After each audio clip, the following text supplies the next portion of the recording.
The World Bank was created in Bretton Woods in 1944. Since its creation, the World Bank has been a vital source of financial aid and technical assistance to developing countries around the world. The World Bank is interested in ending extreme poverty and boosting shared prosperity in the world. The World Bank Group set 2 goals for the world to achieve by the year 2030. One is to end extreme poverty by decreasing the percentage of people living on less than $1.90 a day to no more than 3%.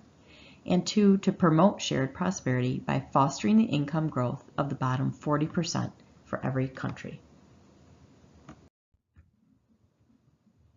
The current economic event that we will focus on for this presentation is the hunger crisis in Somalia. The World Bank Group president recently called for urgent action on the hunger crisis. The chief of the United Nations has also made a global appeal for aid. Conflict, drought, and disease has created food insecurity in Somalia, and in 2011, 260,000 people died from famine.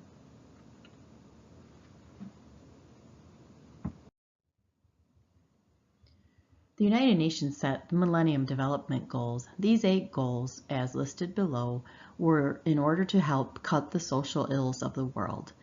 The World Bank response to hunger would meet the goals of eradicating extreme poverty and hunger, reducing child mortality, improving maternal health, and combating disease. The World Bank has 5 group institutions: the International Bank for Reconstruction and Development, the International Development Association, the International Finance Corporation, the Multilateral Investment Guarantee Agency, and the International Center for Settlement of Investment Disputes. As indicated on this slide, commitments through the IBRD and the IDA have been promised to Somalia. The numbers in 2015 and 2016 are $176 million and $119 million respectively. Those monies have been committed to Somalia.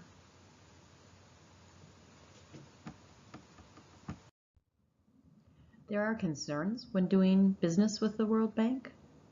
One of those concerns is the conditions that can be imposed on these borrowing countries, including the need to change their constitution.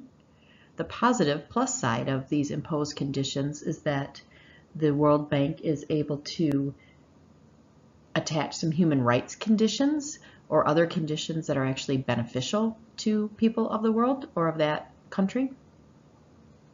Another concern is economic development, that it often comes before concern of human development.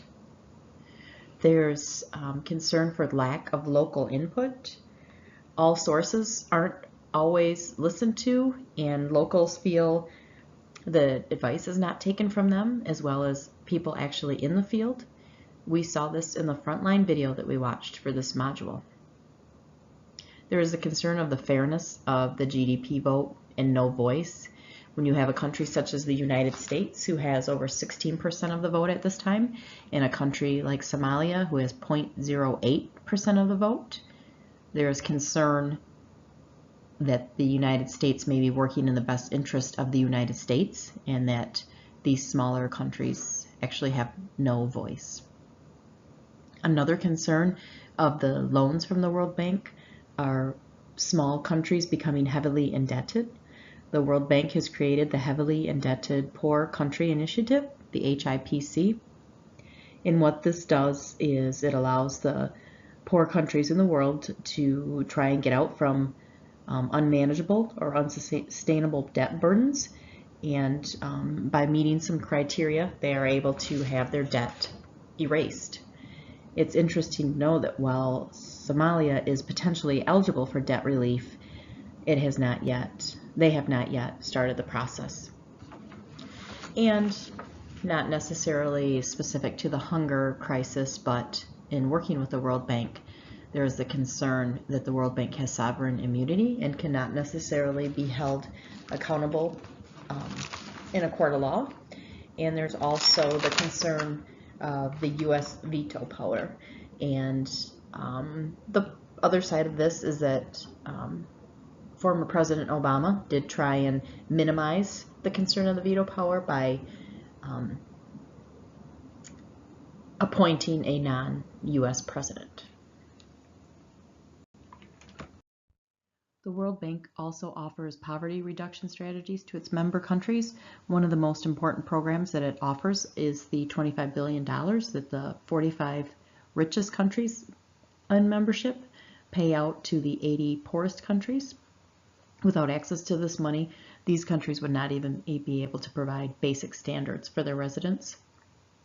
The Development Marketplace Awards are competitive grants for innovative development that have high economic impact to lift people out of poverty. It is my hope that there are people out there working on solutions to this hunger problem and that they will be able to work with the World Bank to provide funding for that. While the World Bank has been working with Somalia for years, they have definitely not met their goal with Somalia. The most recent data I can find is that the 2010 GDP per capita in Somalia is $187.